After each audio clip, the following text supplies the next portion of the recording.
Yes, good morning, ma'am and sir. I am JC Espinol, your reporter for today's video. And my topic discussion is all about forensic psychology. But before we start my report, nanalangin muna po tayo para sa ating pong may kapal. Nanganak ng Espiritu Santo. Amen. Panginoon, marami pong salamat sa araw nito. Muli kami nagkasama-sama sa araw nito. Bigyan ng lakas ang bawat isa upang mapagtagumpay ang mga ginagawa po namin sa pang-araw-araw. Salamat po, Panginoon, sa panibagong araw nito at kami ay nagising na mapayapa. Huwag niyo po kami pabayaan sa araw-araw namin bumumuhay. Bigyan niyo po ng lakas ang aming mga pamilya, mga taong naiwan sa aming mga tahanan upang sila ay maging mas malakas. Ito po ay dinadalangin ko po sa inyo. Maraming pong salamat. Amen. Thank you, Lord. And we are here at my report discussion. Ba't ganun? Hindi po makita ang aking video yan. Yan. Sorry for the interruption. My topic discussion for today is the forensic psychology. No? And not only forensic psychology, but also the pioneers in forensic psychologists and psychology's role in legal system, famous mind, criminal mind, evaluating Charles Manson. By the way, pakilala muna po ako. I am Jake C. Espinol, and my present job for today is Corrections Officer 1 at Bureau of Correction. Currently assigned at Medium Security Compound, particularly speaking in Inmate Visitation Unit. Kami po ang sumasala sa mga bisita ng mga ating mga PDL. Sa amin po muna bumabagsak yan bago sila pumasok. And we have a rules and guidelines regarding that matter. Para maiwasan po natin ang mga kontrabando. Sa amin po lahat yan. Now we proceed to our report discussion, the forensic psychology. Wait lang po, tingnan ko lang kung nagre-record yan. Nagre-record pa naman siya, guys, kaya tuloy-tuloy lang ang ating discussion.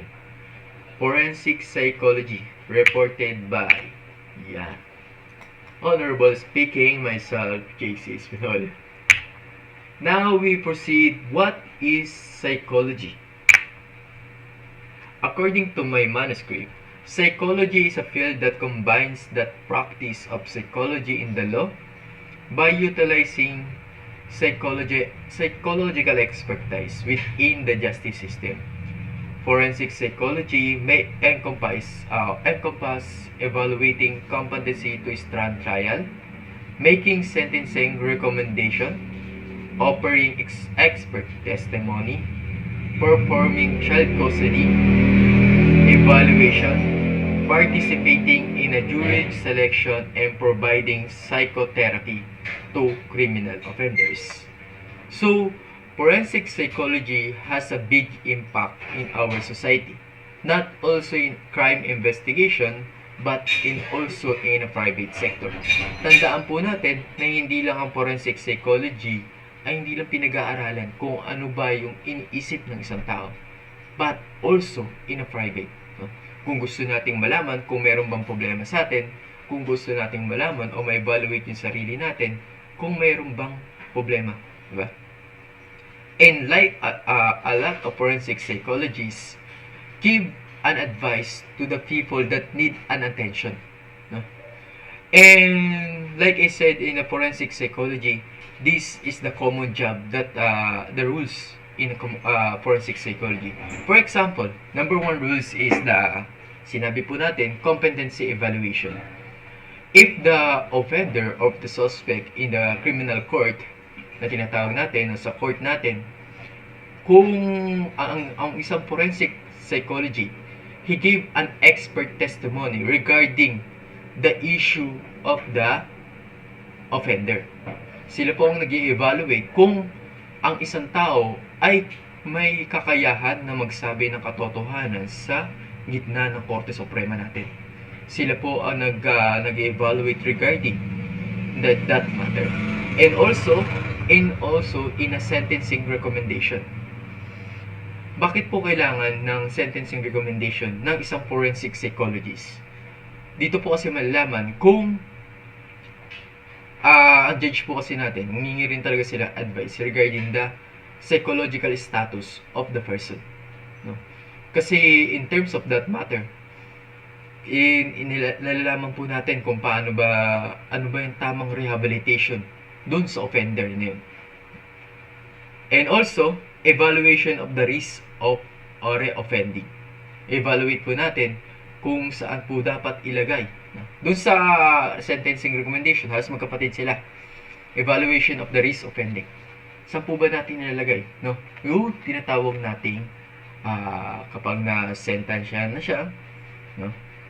In the court, and ibabagsak po sa it's either the BJMP or BJMP or Bucor. Pero always remember guys, ang final verdict po, and kung may mataas-taas ang kaso nito, is dun po sa Bureau of Corrections. Kung lagi natin, kung matatanda natin sa undergrad natin, sa BJMP o the Bureau of Jail Management Technology, dito po yung tinatawag nating awaiting trial, awaiting for final judgment, dyan po sila nilalagay.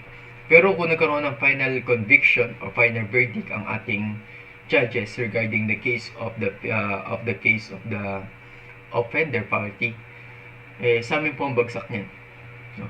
Sa sentencing recommendation and the evaluation of the risk offending, tama ko lang po yung una ko nasabi, but this, naalala po ba natin dun sa RDC natin or Reception Diagnostic Center, doon po binabagsak yan.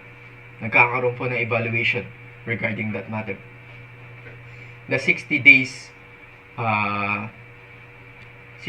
evaluation regarding the PDL itself or the person deprived of liberty. Dito po sila ina-evaluate kung saan po sila ilalagay. It's either the maximum, medium, minimum. Doon po evaluate yan. Ngayon, kung ma-evaluate na sila, after 60 days, ililipat na po sila.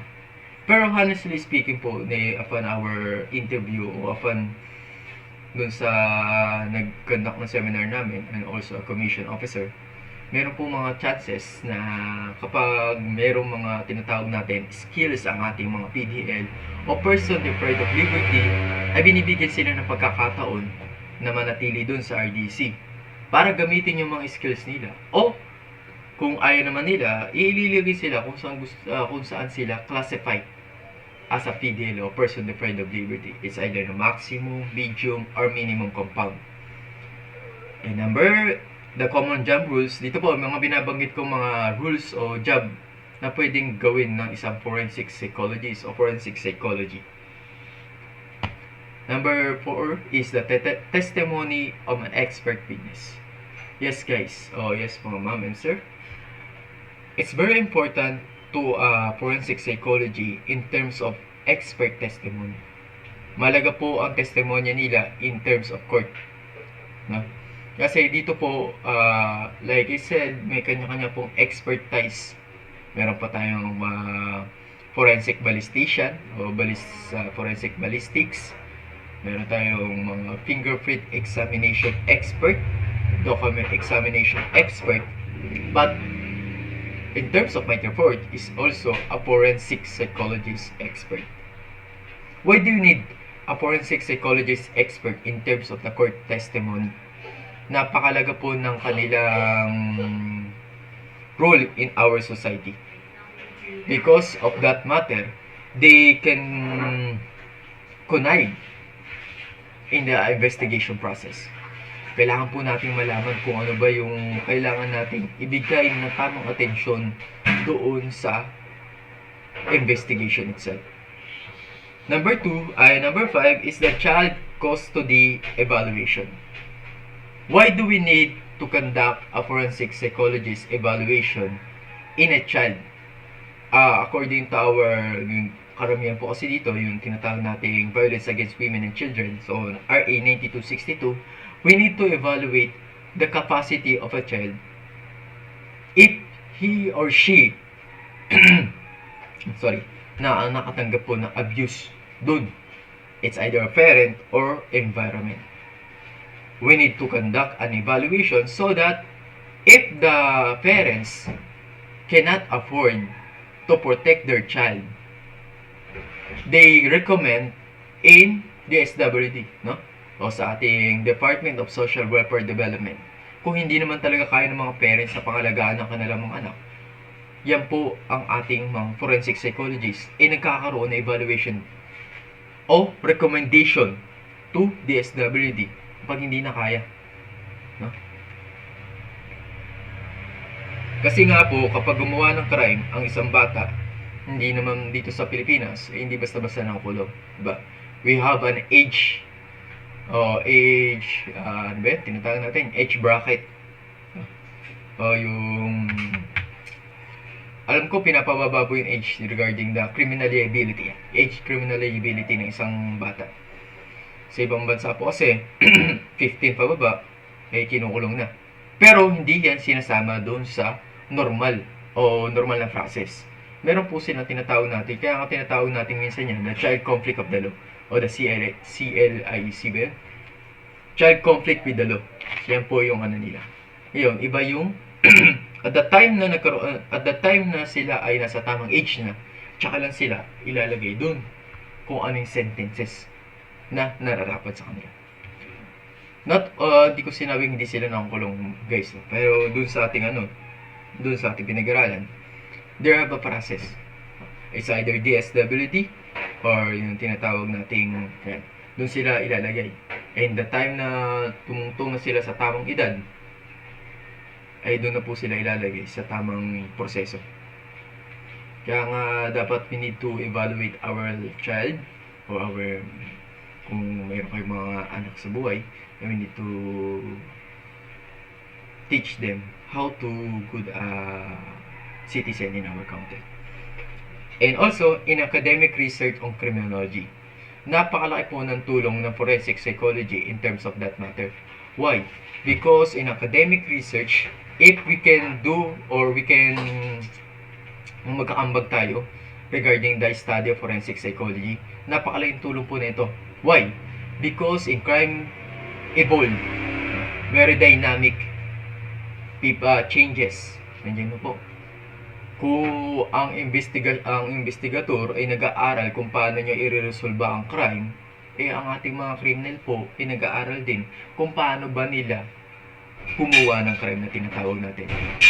We need to have academic research regarding that matter because this academic research gave a best solution to our country, not only in our country but also in other country. No? Give a research to one country to another country. Technically speaking, ang sinasabi ko mga ma'am and sir, kung magkakaroon po ng academic research not only in specific na forensic psychology but also in other forensic tinatawag po natin, malaking tulong po in terms of crime investigation itself. Consult with law enforcement. The forensic psychology itself na our law enforcement investigative give an advice to an expert in terms of forensic psychology. Humingi po sila ng advice kung paano ba nila mariresolve o paano ba yung tamang approach dun sa offender na tinatawag natin. Why we need to have a good idea or why we need to have a recommendation or tinatawag nating ano ba yung mga bakit natin kailangan kumonsulta? Like I said before, kasi kung hindi tayo kukonsulta sa mas expert, parang pundasyon ng poste po yan. Parang gumawa ka ng bahay na hindi tama ang pagkakahubla o hindi maayos yung pagkakaayos, diba?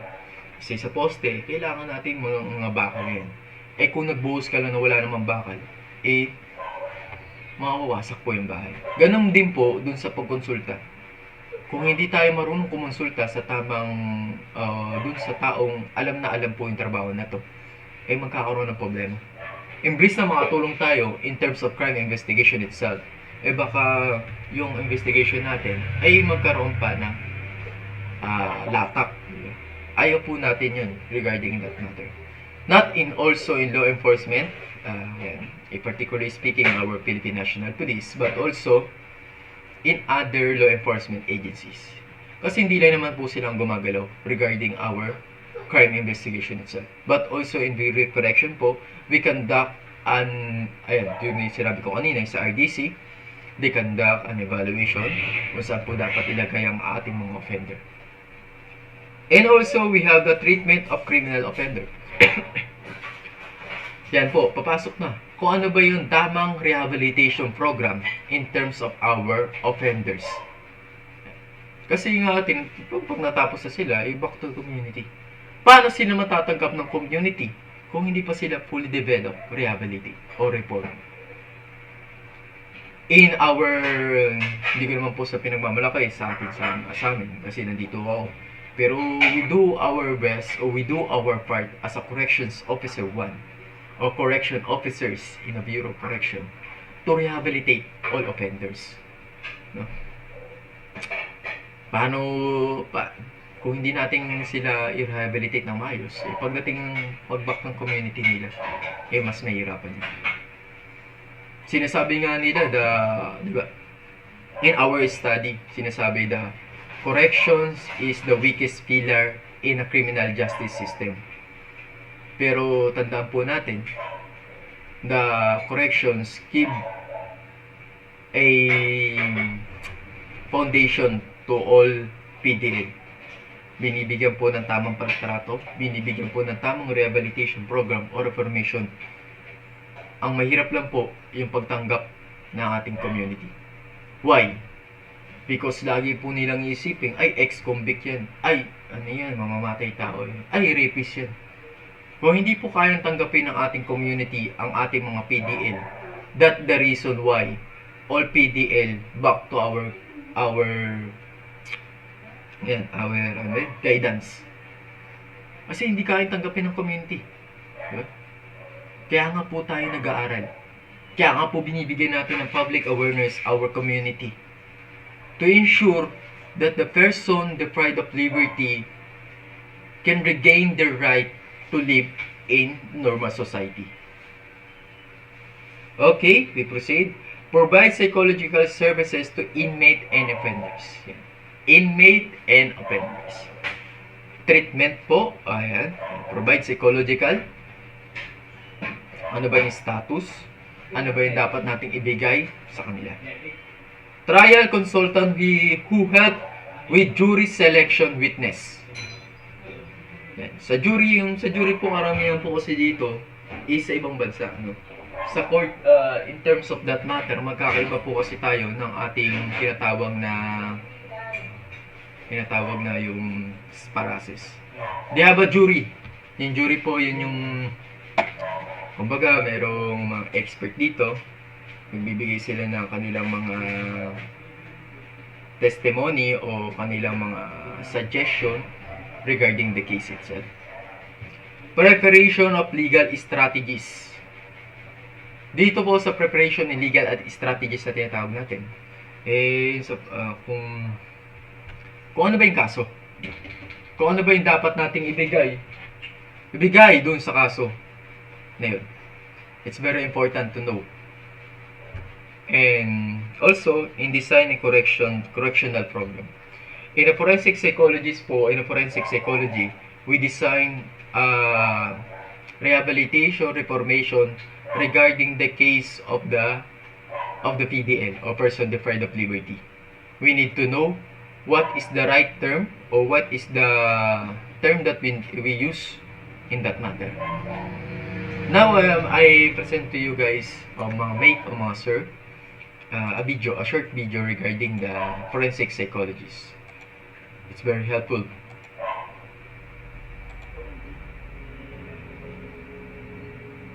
In general, we forensic psychologists, the service we provide today has to do with the interface between psychology, the science of psychology, and civil and criminal court matters.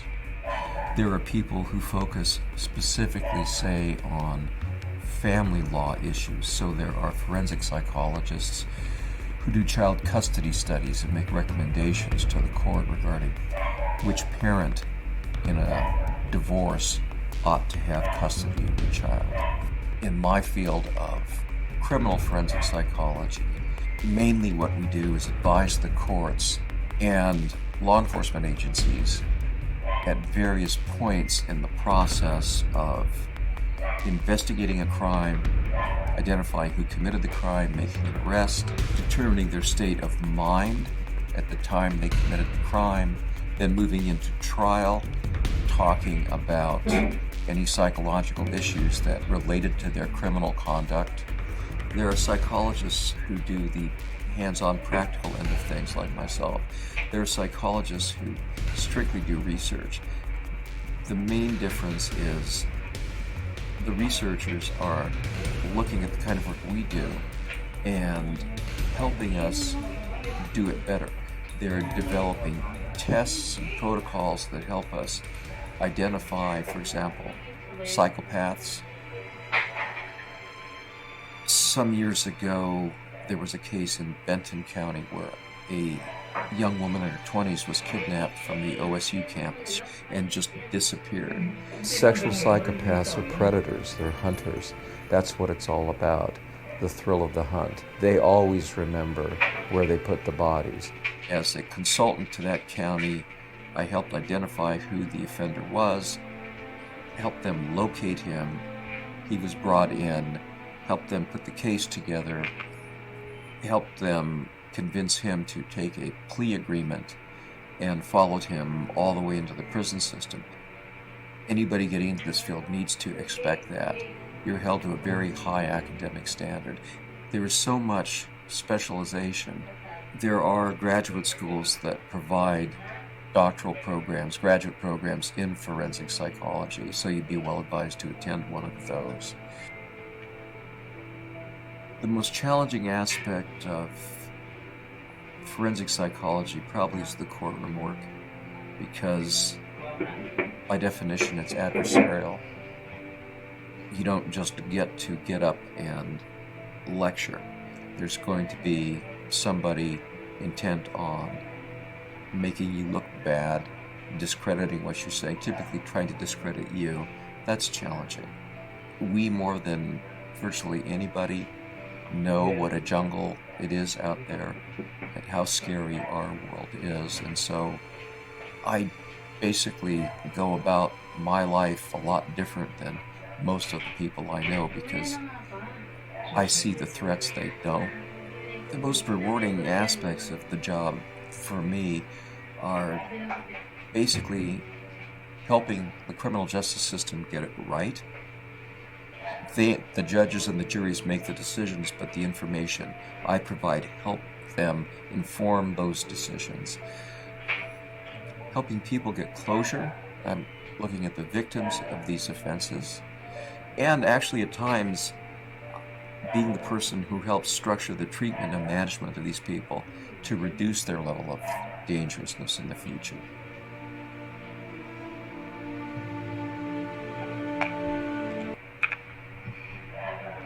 Yes, hello mga master. Wait lang po. Stop ko lang muna. This is a part 1 of my report. Okay.